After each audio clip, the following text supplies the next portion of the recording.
ಮೇ 31 ಶುಕ್ರವಾರ SIT ಮುಂದೆ ಹಾಜರಾಗುವೆ. ಅಜ್ಞಾತ ಸ್ಥಳದಿಂದ ಪ್ರಜ್ವಲ್ ರೇವಣ್ಣ ಮಾಹಿತಿ.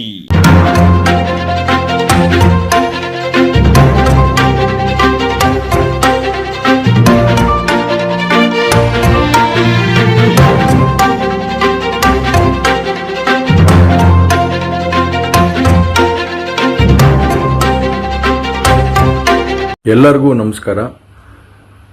ಮೊದಲನೇದಾಗಿ ನನ್ನ ತಂದೆ ತಾಯಿಗೆ, ತಾತಂಗೆ ಹಾಗೂ ನನ್ನ ಕುಮಾರನಿಗೆ ಮತ್ತು ನಾಡಿನ ಜನತೆಗೆ ಹಾಗೂ ಎಲ್ಲ ನನ್ನ ಕಾರ್ಯಕರ್ತರಿಗೆ ಕ್ಷಮಾಪಣೆ ಕೇಳ್ತಾ, ನಾನು ಫಾರಿನಲ್ಲಿ ಎಲ್ಲಿದ್ದೀನಿ ಅಂತ ಸರಿಯಾಗಿ ಮಾಹಿತಿ ಕೊಡದೇ ಇರೋದಕ್ಕೆ ಇವತ್ತು ಮಾಹಿತಿ ಕೊಡೋದಕ್ಕೆ ಬಂದಿದ್ದೀನಿ.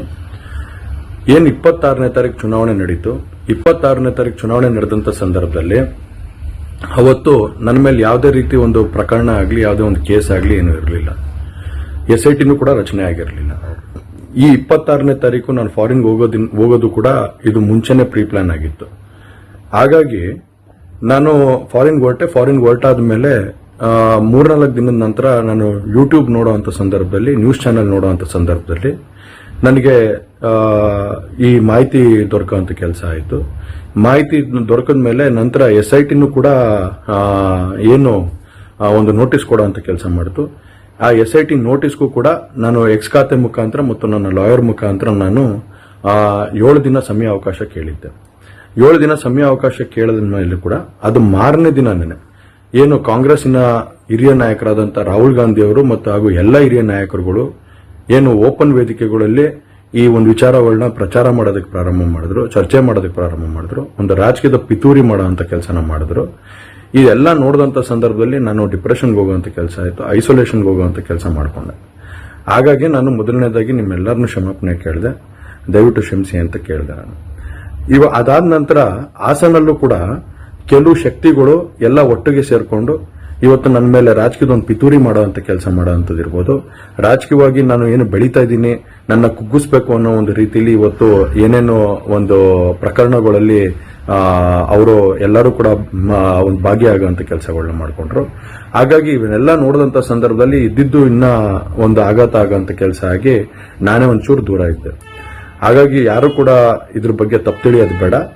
ನಾನೇ ಖುದ್ದಾಗಿ ಶುಕ್ರವಾರ ಏನು 31ನೇ ತಾರೀಕು 10 ಗಂಟೆಗೆ SIT ಮುಖಾಂತರ SIT ಮುಂದೆ ಬಂದು ನಾನು ಸಂಪೂರ್ಣ ಈ ಇನ್ವೆಸ್ಟಿಗೇಷನ್ಗೆ ಸಹಕಾರ ಕೊಡೋ ಮುಖಾಂತರ ನಾನು ಇದಕ್ಕೆ ಸರಿಯಾದ ರೀತಿಯಲ್ಲಿ ಉತ್ತರ ಕೊಡುವಂತ ಕೆಲಸನ ಮಾಡ್ತೀನಿ. ಹಾಗೆ ನ್ಯಾಯಾಲಯದ ಮೇಲೆ ನನಗೆ ನಂಬಿಕೆ ಇದೆ.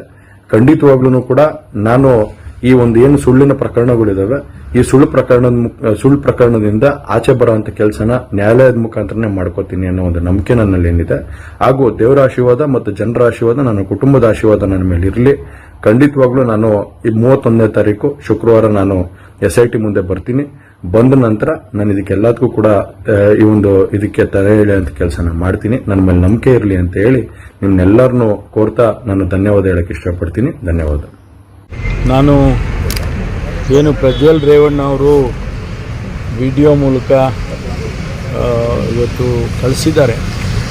ನಾನು 31ನೇ ತಾರೀಕು 10 ಗಂಟೆಗೆ SIT ಮುಂದೆ ನಾನು ಬರ್ತೇನೆ, ಅವರಿಗೆಲ್ಲ ಸಹಕಾರವನ್ನು ಕೊಡ್ತೇನೆ ಅಂತ ಏನು ಹೇಳಿದ್ದಾರೆ ಅದನ್ನು ನಾನು ಸ್ವಾಗತ ಮಾಡ್ತೇನೆ.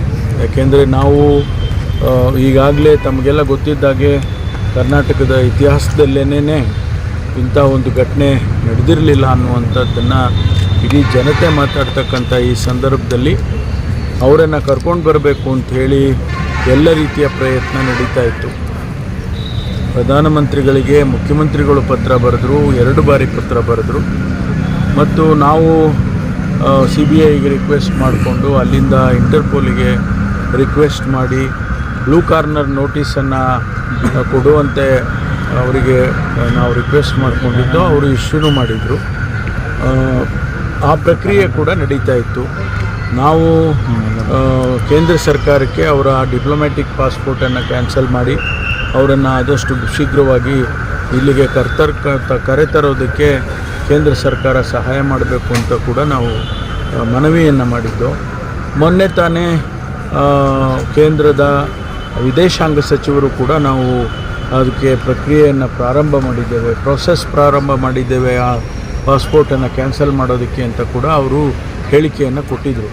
ಈ ಮಧ್ಯದಲ್ಲಿ ಅವರು ಪ್ರಜ್ವಲ್ ರೇವಣ್ಣ ಅವರು ಏನು ಹೇಳಿಕೆ ಕೊಟ್ಟಿದ್ದಾರೆ ಅದು ಸ್ವಾಗತ ಮಾಡ್ತಾನೆ. ಖಂಡಿತವಾಗಿ ಅವರು ಬರಬೇಕು, ಬಂದು ಇಲ್ಲಿ ಏನು SIT ಮುಂದೆ ಅವ್ರು ಏನು ಹೇಳಬೇಕು ಅದನ್ನು ಹೇಳ್ಕೊಳ್ಳಿ. ಆನಂತರ SIT ಅವ್ರ ಹತ್ರ ಏನು ಎವಿಡೆನ್ಸ್ಗಳಿದೆ, ಏನು ಮಾಹಿತಿಗಳಿದೆ